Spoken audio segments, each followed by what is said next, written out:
One of the questions I get all the time in Local SEO Academy is, how do I structure a website for my client that has multiple services, for multiple areas?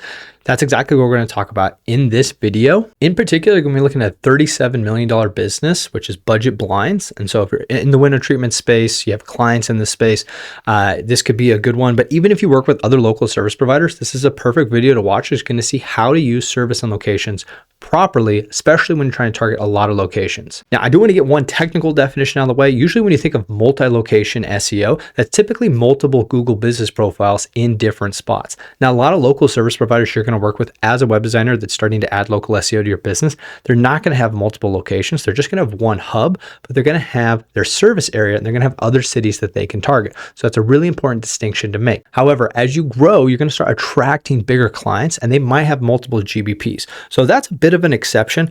In this case, we're going to see budget blinds. Of course, they're going to have multiple GBPs because they have locations all over the country, as this is a franchise business. Your clients might not be at that point, but I'll try to leave a little bit at the end in case you do have a multi-location business. But this is mostly for our SAB businesses, service area businesses. SAB businesses, service area businesses. Whoops. Oh, well. Let's keep going. First things first, what's the best structure for like a service or location page? Now, a lot of people can debate this. We actually have a video that's probably right on top of my head right now where I talk about my favorite on-page SEO strategy for service pages. But if you notice, when we look at two pages that are the same type of page, just in different locations, they look almost identical. Here we go. So we got the page for Costa Mesa and the page for East Central Texas. And so I searched for blinds, Longview. They were the second result right there. And I looked at blinds, Costa Mesa, and they were number 3. Still pretty good. And also those high organic rankings are help boosting map pack rankings as well in those areas. Look, only 5 reviews. That's crazy, huh? But if we look at these pages between the two different locations, I'm just going to scroll through it really quickly. You can see there's really only one spot besides the header up here at the top and this little spot right here, which is probably an H2. Besides this part right here, and it looks like they could kind of pick their own CTA at the bottom. That's another little difference right there. But these pages are almost identical. And I know what you're probably thinking, Sam, I thought there was like a duplicate content penalty with Google. Why are they getting away with this? Well, this is the oldest secret of local SEO. It's really not that hard because you can basically duplicate pages of, you can have a service page that's very similar. You can have your blinds page and your shades page, and those can be very similar. You're just changing blinds with shades and obviously swapping out images and things like that. And then when you have multiple locations, for instance, these are different parts of the country, but even if they're right next to each other, for instance, I'm in Central Oregon, you could have a page for Bend and a page for Redmond. And as long as you swap all the Bends for Redmond, usually that's enough for the first version of your page. In Local SEO Academy, one of the lessons in our delivery course, we talk about how to deliver SEO over a year, and we'll be adding to this to talk about second year because we have lots of experience with that at this point.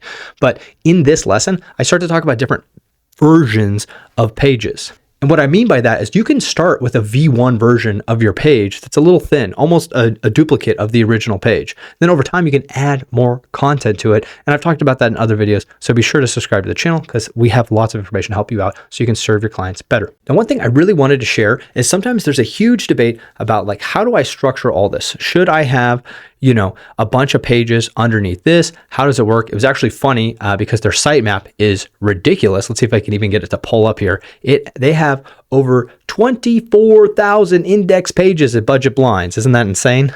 Me and my new assistant, Claude, actually had to pull a terminal command just to get the number. I got it off there. It was 24,606 pages.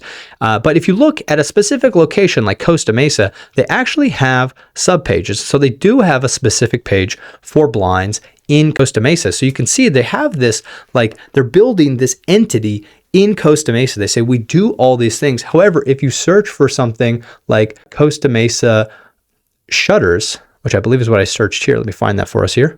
Here we go. Shutters, Costa Mesa. It's actually pointing back to that, what I would probably call a city page. Now, this is important because you can see Costa Mesa has a pretty big population, around 110,000. That's a great target area for local SEO. And this really shows the value of building out these specific pages, because even though it's not ranking, it's telling Google, look, this is what we do. And if you actually go back to that page, I'm not even seeing an internal link. If you look, their shades page is actually going to, okay, so this shades page is actually going to their Costa Mesa page, which looks very similar to everything else. But if you look up at the top, their navigation actually just goes to their national shades page. I don't know if you can't see that actually because of my the way my screen capture is going.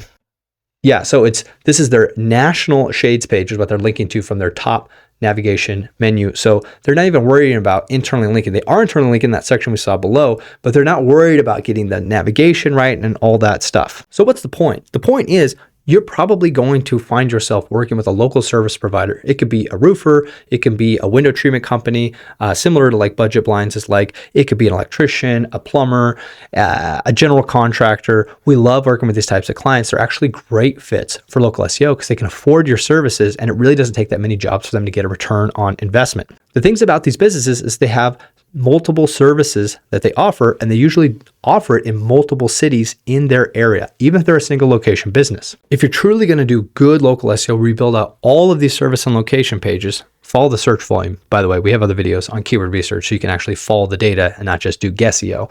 But if you're truly going to build the pages that have search volume, which will probably be a few dozen, then here's the thing I want you to remember. The pages that actually go up in the menu, a lot of times these might just be de-optimized pages, or they're probably targeting their main city. For instance, in Bend, Oregon, there's several cities in the surrounding area. This is your 100,000 plus population area. So this is what we're probably going to target most for most of our clients. Now, Redmond is 40,000, Prineville's 10,000. Under that is the rest of these cities are single digit thousands, but there's other cities to be had, like Sun River, which is a pretty affluent town right here.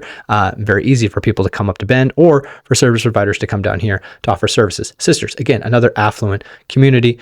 Terrebonne is a small community just north of Redmond. It's important that you target that for Redmond clients. What's the point? Why am I telling you all this stuff right now about Central Oregon geography? Is because let's say you're working with a roofing company. They're probably going to want most of their jobs to come from Bend because that's where most of the business is. And so the homepage should probably target roofing or roofing company. Follow the search volume. I know that from experience. And then your main services like metal roofing, flat roofing, siding, things like that are also probably going to target Bend. If you run into some sort of keyword cannibalization where you have two pages targeting the same keyword, then you could de-optimize one of those pages up at the menu, and it can just basically be targeting either the general area like Central Oregon or no city at all. That's also fine. So that's kind of what Budget Blinds is doing, is have these national pages that aren't stepping on the toes of any of their city pages. But for most businesses that only have one hub, then you're going to want to target the hub, or if you're in a smaller town, the big city right next to the hub. But my recommendation here, target the hub, and then you're going to have a city page that's probably going to basically be a mirror of the hub page. And you're going to say, okay, we have a Redmond roofing company page. And below that, we're going to have metal roofing, flat roofing, siding, whatever it is that they offer, right? And you can rinse and repeat. Now, I made a caveat earlier where I said you got to follow the search volume.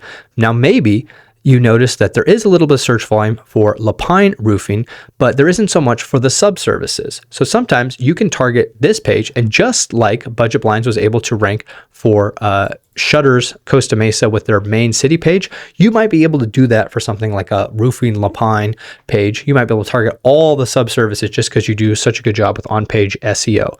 So that's really important to know that like not every location is created equally. Follow the search volume, double check in Google Search Console once you start collecting data. It's really important. By the way, if this sounds complicated, this is exactly why we created Local SEO Academy, is so you can have a community of other SEO providers around you so you can ask these questions inside a community, get advice. You also get DM access to me, weekly coaching calls. It's a great time. Hop in if you're ready. Now, there's two more things I want to talk about in this video before we go. And one of them is, what do you do if you have a true multi-location business? This is important. And the other thing is I want to talk about Budget Blinds' secret advantage that your client probably isn't going to have, because that's important to know. Now let's talk about multi-location businesses that truly have multiple physical locations, which means they probably have multiple Google business profiles. No worries. It's actually super simple. You have to follow the rules. There's three things you need to think about. One is the business name. All Budget Blind locations should say Budget Blinds.